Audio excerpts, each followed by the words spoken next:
حوالے سے اپنا خیال کا جو ہے اظہار کریں اور اپنے خیالات ہم سننے کے لیے سب یہاں پر حاضر ہیں.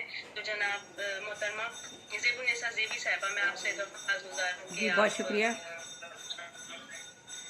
بہت شکریہ ماریہ. اور علامہ اقبال کے آج حوالے سے ان کے نظریات و افکار پہ بات کرنی ہے. اور پہلے دو شعر ان کے لیے. رطب اللسان ان کا تو سارا جہان ہے، رطب اللسان ان کا تو سارا جہان ہے، خود اپنی شاعری کا وہ ایک آسمان ہے. جی، رطب اللسان ان کا تو سارا جہان ہے، خود اپنی شاعری کا وہ ایک آسمان ہے. وہ شاعری کا ایک ستارہ ہے ارجمند، بزم جہاں میں نام ہے ان کا تو سر بلند. علامہ اقبال کی شاعری کے اگر ہم نظریات اور افکار کی بات کریں تو یہ کہنا بیجا نہ ہوگا کہ ان میں ہمہ گیریت ہے، وسعت اور زندگی کے مختلف نو پہلوؤں کی اور متنوع رنگ جو ہے ہمیں نمایاں نظر آتے ہیں. ان کا کلام جو ہے اعلیٰ اخلاقی قدروں، انسانی عظمتوں اور فلسفہ حیات کا آئینہ دار ہے، جس میں انسان اور انسانی زندگی سے متعلق انفرادی اور اجتماعی سوچ و فکر اور ان کے مسائل اور مشکلات و معاملات کا تذکرہ ملتا ہے. اور نہ صرف تذکرہ ملتا ہے بلکہ ان مسائل کا حل بھی ہمیں ملتا ہے. انہوں نے بنی نوع انسان کو حیات نو کا پیغام دیا، مسلمانوں کے فکر و احساس کو ترجمانی دی. آپ نے قوم اور نئی نسل کو توحید و رسالت، معرفت و شریعت اور طریقت کا ادراک دیا. آپ کہتے ہیں شب گریزاں ہوئی آخر جلوہ خورشید سے، یہ چمن معمور ہوگا نغمہ توحید سے. آپ نے قرآن حکیم، احادیث اور احکام الہی کی تشریح اور تفسیر کے ذریعے نسل نو کی روحانی تربیت کی، مذہبی ہم آہنگی، باہمی اتفاق و یگانگت، قومی وحدت و یکجہتی اور ملت اسلامیہ کے عروج کے نکات کو واضح کیا.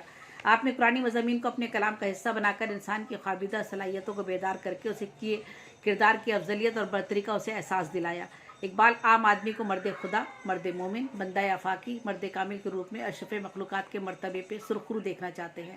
ایسا مرد مومن جس کے گفتار و کردار میں تضاد نہ ہو، جو حق و باطل میں تمیز کر سکے، جو قرآن و حدیث کو سمجھتا ہو، اطاعت خداوندی کا پابند ہو اور حقوق العباد کی اہمیت سے بہرہ ہو، اور جو دلوں کا فاتح ہو. ضرب الکلیم میں وہ کہتے ہیں وہ سحر جس سے لرزتا ہو شبستان وجود، ہوتی ہے بندہ مومن کی اذان سے پیدا. وہ کہتے ہیں کہ خود شناسی اور خودی کے اسرار انسان کو اپنی صلاحیتوں پہ اعتبار کرنا سکھاتے ہیں. اور اے انسان، اپنی ہستی کو پہچان اور اپنی ہستی کو ثابت کر.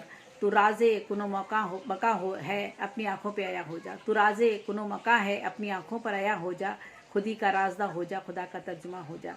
اور اسی طرح وہ اپنی ایک نظم میں حرکت و عمل اور محنت اور کوشش اور جدوجہد کو انسان کی کامیابی قرار دیتے ہیں، اور کہتے ہیں کہ جب انسان اپنے اندر چھپی ہوئی صلاحیتوں اور خوبیوں سے واقف ہو جاتا ہے تو سستی، کاہلی، بیکاری سے وہ جان چھڑا لیتا ہے اور کامیابی کی جانب رواں دواں ہو جاتا ہے. اور مادر وطن سے ان کی والہانہ محبت، جذبہ حب الوطنی، اسلاف و اجداد کا ایمان و ایقان، قومی غیرت، حریت پسندی، عظمت رفتہ کا بیان، مذہبی ہم آہنگی و قومی اطاعت آپ کے پیشتر نظموں کا حوالہ ہیں، جس میں ہمالہ ہے، ترانہ ہندی، نوایا شوالا، شعائے امید، صدائے درد اور بے شمار ان کی آپ کی نظمیں. شعرائے افاق نظم آپ کی شکوہ، جواب شکوہ، شمع اور شاعر، سرمایہ و محنت، تہذیب حاضر. آپ نے بے شمار رباعیات بھی کہی ہیں، قطعات بھی، غزلیں بھی اور نظمیں بھی، اور زندگی کی گوناگوں موضوعات پر کو آپ نے ان تمام اپنی تخلیقات میں سمویا ہے، جو شاعری بھی ہے اور نثر بھی ہے. آپ کے کلام میں نا امیدی اور مایوسی نہیں ہے بلکہ رجائیت ہے، حوصلہ مندی، جرت، عزم و ہمت، جوش و ولولہ، فکر انگیزی، درد مندی، توانائی، امنگ اور خودداری کا پیغام ہے. آپ کے کلام کے آپ کی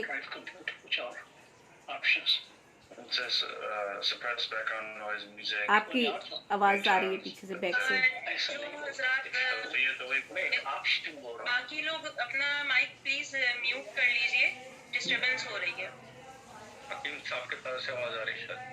آپ کے کلام کے اہم بنیادی نظریات: نظریہ خودی، نظریہ خرد، نظریہ انسانیت، نظریہ نجات. آپ بھی میوٹ ہو گئی ہیں. آپ کا مائک کھول لیں زیبی صاحب. جی، آپ کے کلام کے اہم بنیادی نظریات: نظریہ خودی، نظریہ خرد، نظریہ انسانیت، نظریہ نجات، نظریہ عقل و عشق اور پیغام ہمت و عمل ہے. حسن کائنات آپ کی شاعری کا ایک اور اہم اور توجہ طلب نظریہ ہے اور موضوع ہے، جس میں عالم نباتات، عالم افلاک، نظارہ کائنات، جمادات و حیوانات، سبزہ، بہار، پہاڑ، چرند پرند، آبشار اور فطرت حسن شامل ہے. علامہ اقبال کے کلام کی خصوصیات کا اگر ذکر کیا جائے تو آپ کے کلام میں رفت تخیل اور بلند فکر فوجی کمال پر ہے. عشق کی ایک جست نے طے کر دیا قصہ تمام، اس زمین و آسماں کو بے قرار سمجھا تھا میں. آپ کے یہاں نادر ترکیبوں کی ندرت ملتی ہے. رمز و ایما کا اشارہ و کنایوں میں جو کلام آپ کہتے ہیں اس کا ایک الگ ہی ایک آپ کا انداز ہے. اور اسی طرح سے آپ کے کلام کی بہت سی خصوصیات ہیں. حسن الفاظ ہے، قدرتی مناظر کی تصویر کشی ہے، تشبیہ، استعارات، تلمیحات اور شعری جمالیات کا حسن جو ہے وہ آپ کی شاعری کو جو تازگی اور توانائی بخشتا ہے وہ اس سے ہم سب واقف ہیں.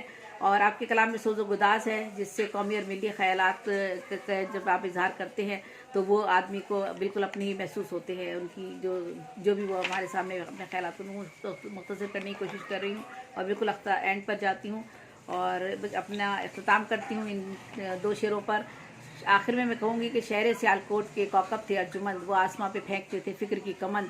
شاعر نئے مزاج کے تھے اس میں شک نہیں، ہر ایک شخص رکھتا ہے اس بات پر یقین. بہت شکریہ. ماشاءاللہ ماشاءاللہ، بہت خوب زیبی صاحبہ، بہت خوب. بہت خوب. زیبی صاحبہ نے مختصر وقت میں کافی جامع گفتگو کی. بہت شکریہ. یہ آپ کا ہی کمال ہو سکتا ہے.